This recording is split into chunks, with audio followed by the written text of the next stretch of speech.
I arrived to Vishu's in 78 when, after Shivaya had dived into the box,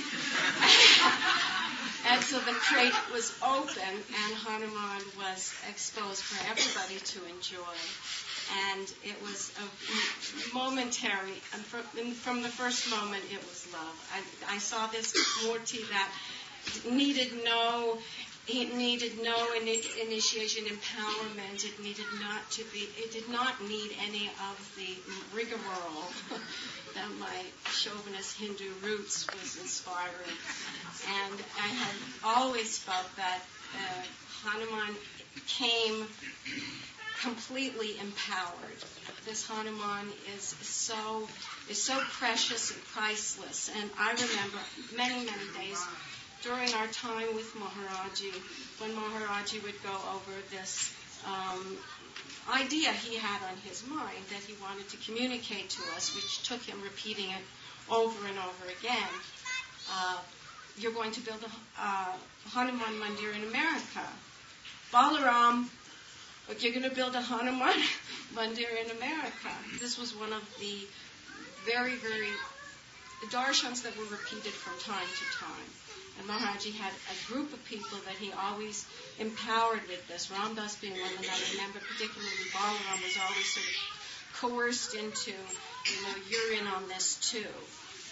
Aren't you? Oh yes, Maharaj-ji. There was one time during the history of Hanuman being here in the early years, there was this idea that, well, maybe Hanuman really shouldn't stay here. It's nice that he came, but maybe we should send him back because he's a lot of responsibility. And I felt very strongly that now that he's out of the box, why should I put him in another box and send him back?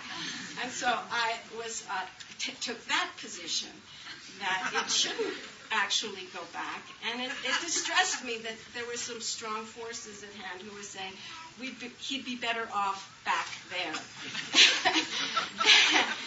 And so I remember going to Siddhima with my dilemma. One time I was in India and I explained to Siddhima, that they want to box him up and bring him back here. And she said, well, she'd heard about that. And I said, well, it's really a problem for me. And she said, well, just go ask Hanuman why he came to America. Whenever that question comes up in my mind about this place, or about Hanuman, or about everything that is involved in creating this event and creating this space, and I asked Hanuman, why have you come to America?